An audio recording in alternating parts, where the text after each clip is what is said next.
নমস্কাৰ পৰীক্ষাৰ্থী সাধাৰণ জ্ঞানৰ আকৌ এটা নতুন ভিডিঅ'লৈ আপোনালোক সকলোকে স্বাগতম জনাইছো। এইটো মোৰ সাধাৰণ জ্ঞানৰ পাৰ্ট নম্বৰ 8 হয়। প্ৰথম প্ৰশ্ন, ৰাজ্যসভা সভাৰ স্থাপন কোন চনত হৈছিল? অপচন কেইটা হৈছে 1952, 1955, 1960, 1965। শুদ্ধ উত্তৰটো হৈছে ৰাজ্যসভাৰ স্থাপন কৰা হৈছিল 1952 চনত। অপচন এ হৈছে শুদ্ধ উত্তৰ। তাৰ পিছৰ প্ৰশ্ন, কলমৰ আৱিষ্কাৰ কোনে কৰিছিল? হেনৰি ক্লাছিন, পেট্ৰেছে পোৱেনাৰো, লৰ্ড বেলি, জৰ্জ ক্লাৰ্ক। শুদ্ধ উত্তৰ হৈছে কলমৰ আৱিষ্কাৰ কৰিছিল অপচন বি পেট্ৰেছে পোৱেনাৰো। তাৰে পিছৰ প্ৰশ্ন, মোৰাৰজী দেশাইৰ পিছত ভাৰতৰ প্ৰধানমন্ত্ৰী কোন হৈছিল? অপচন কেইটা হৈছে অটল বিহাৰী বাজপেয়ী, চৌধুৰী চৰণ সিং, ইন্দিৰা গান্ধী, লাল বাহাদুৰ শাস্ত্ৰী। শুদ্ধ উত্তৰটো হৈছে মোৰাৰজী দেশাইৰ পিছত ভাৰতৰ প্ৰধানমন্ত্ৰী হৈছিল চৌধুৰী চৰণ সিং। অপচন বি হৈছে শুদ্ধ উত্তৰ। তাৰে পিছৰ প্ৰশ্ন, মধ্যপ্ৰদেশৰ মুঠ জিলাৰ সংখ্যা কিমান? Option A 53, option B 57, option C 54, option D 52। শুদ্ধ উত্তৰ হৈছে অপচন ডি 52। মধ্যপ্ৰদেশৰ মুঠ জিলাৰ সংখ্যা হৈছে 52। তাৰে পিছৰ প্ৰশ্ন, মানুহৰ দেহৰ কোনটো ভিটামিনৰ অভাৱত গাঁঠিৰ বিষ হয়? অপচন কেইটা হৈছে vitamin D, vitamin B, vitamin A আৰু ভিটামিন কে। শুদ্ধ উত্তৰ হৈছে মানুহৰ দেহৰ ভিটামিন ডিৰ অভাৱত গাঁঠিৰ বিষ হয়। অপচন এ হৈছে শুদ্ধ উত্তৰ। তাৰে পিছৰ প্ৰশ্ন, দেশৰ হাইড্ৰলিক পাৱাৰ প্লেণ্ট কোনখন ৰাজ্যত অৱস্থিত?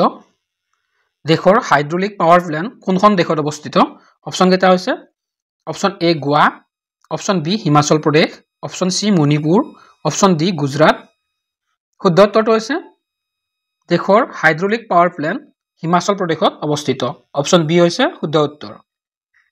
তাৰে পিছৰ প্ৰশ্ন, কোণাৰ্ক মন্দিৰ কোনখন নদীৰ পাৰত অৱস্থিত?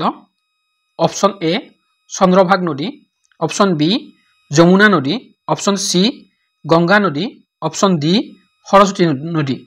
শুদ্ধ উত্তৰ হৈছে কোণাৰ্ক মন্দিৰ চন্দ্ৰভাগ নদীৰ পাৰত অৱস্থিত। অপচন এ হৈছে শুদ্ধ উত্তৰ। তাৰে পিছৰ প্ৰশ্ন, ভাৰতৰ সকলোতকৈ পুৰণি নদী বান্ধটোৰ নাম কি? অপচন কেইটা হৈছে কাল্লানাই বান্ধ, সিন্ধু বান্ধ, চৰ্দাৰ বল্লভাই বান্ধ, হীৰাকুদ বান্ধ। শুদ্ধ উত্তৰ হৈছে ভাৰতৰ সকলোতকৈ পুৰণি বান্ধটোৰ নাম হৈছে অপচন এ কাল্লানাই বান্ধ। অপচন এ হৈছে শুদ্ধ উত্তৰ। তাৰে পিছৰ প্ৰশ্ন, খোলা মিৰ্চ কোনখন ৰাজ্যৰ বস্তুৱে জিআই টেগ লাভ কৰিছে? খোলা মিৰ্চ কোনখন ৰাজ্যৰ বস্তুৱে জিআই টেগ লাভ কৰিছে? অপচন কেইটা হৈছে গোৱা, ছিকিম, মণিপুৰ, মিজোৰাম। শুদ্ধ উত্তৰ হৈছে খোলা মিৰ্চ গোৱাৰ এবিধ বস্তু যিয়ে জিআই টেগ লাভ কৰিছে। অপচন এ হৈছে শুদ্ধ উত্তৰ। তাৰে পিছৰ প্ৰশ্ন, নেপালৰ সকলোতকৈ দীঘল নদীটোৰ নাম কি? অপচন কেইটা হৈছে সিন্ধু নদী, যমুনা নদী, গংগা নদী, কাৰ্ণালী নদী। শুদ্ধ উত্তৰ হৈছে নেপালৰ সকলোতকৈ দীঘল নদীটোৰ নাম হৈছে অপচন ডি কাৰ্ণালী নদী। অপচন ডি হৈছে শুদ্ধ উত্তৰ। তাৰে পিছৰ প্ৰশ্ন, কৃষ্ণৰাজ সাগৰ বান্ধ কোনখন ৰাজ্যত অৱস্থিত? অপচন কেইটা হৈছে কৰ্ণাটক, গুজৰাট, গোৱা, ছিকিম। আকৌ এবাৰ কৈছো কৃষ্ণৰাজ সাগৰ বান্ধ কোনখন ৰাজ্যত অৱস্থিত? অপচন কেইটা হৈছে কৰ্ণাটক, গুজৰাট, গোৱা, ছিকিম। শুদ্ধ উত্তৰটো হৈছে কৃষ্ণৰাজ সাগৰ বান্ধ কৰ্ণাটক ৰাজ্যত অৱস্থিত। অপচন এ হৈছে শুদ্ধ উত্তৰ। তাৰে পিছৰ প্ৰশ্ন, ডায়মণ্ড শব্দটো কোনটো খেলত ব্যৱহাৰ কৰা হয়? ডায়মণ্ড শব্দটো কোনটো খেলত ব্যৱহাৰ কৰা হয়? Football, hockey, cricket, baseball. শুদ্ধ উত্তৰটো হৈছে ডায়মণ্ড শব্দটো বেছবল খেলত ব্যৱহাৰ কৰা হয়। অপচন ডি হৈছে শুদ্ধ উত্তৰ। তাৰে পিছৰ প্ৰশ্ন, নেলছন মেণ্ডেলাক কোন বছৰত ভাৰত ৰত্ন প্ৰদান কৰা হৈছিল?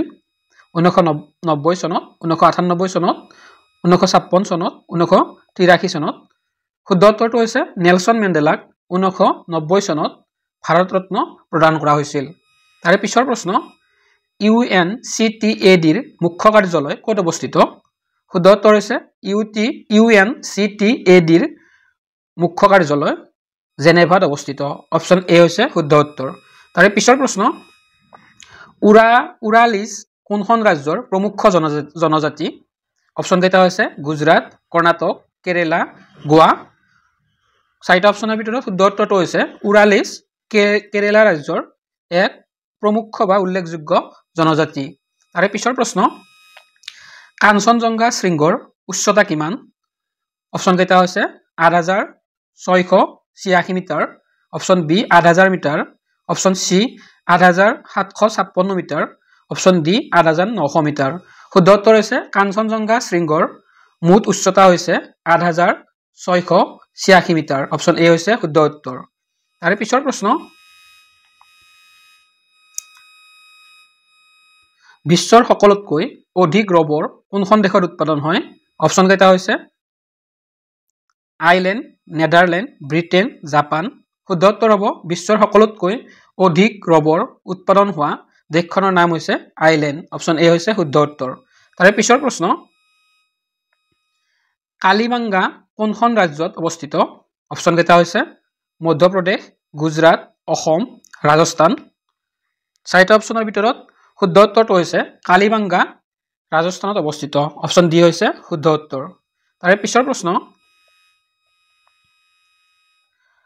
1608 চনত ইষ্ট ইণ্ডিয়া কোম্পানী স্থাপনৰ সময়ত জাহাংগীৰৰ ওচৰলৈ কোন ব্ৰিটিছ দূত আহিছিল উইলিয়াম হকিং লৰ্ড মেও লৰ্ড কাৰ্জন লৰ্ড ডেলহাউসি শুদ্ধ উত্তৰ হৈছে 1608 চনত ইষ্ট ইণ্ডিয়া কোম্পানীৰ স্থাপনৰ বাবে জাহাংগীৰৰ ওচৰলৈ অহা ব্ৰিটিছ দূতজনৰ নাম হৈছে অপচন এ উইলিয়াম হকিং তাৰে পিছৰ প্ৰশ্ন লগতে আজিৰ ভিডিঅ'টোৰ শেষৰটো কোৱেশ্চন গুৰু নানকৰ উত্তৰাধিকাৰী কোন আছিল অপচন এ গুৰু অংগদ অপচন বি গুৰু ৰামদেৱ অপচন সি গুৰু দয়াল সিং অপচন ডি গুৰু গোবিন্দ শুদ্ধ উত্তৰটো হৈছে গুৰু নানকৰ উত্তৰাধিকাৰী আছিল গুৰু অংগদ অপচন এ হৈছে শুদ্ধ উত্তৰ তো আজিৰ ভিডিঅ'টোৰ ইমানখিনি আছিল ধন্যবাদ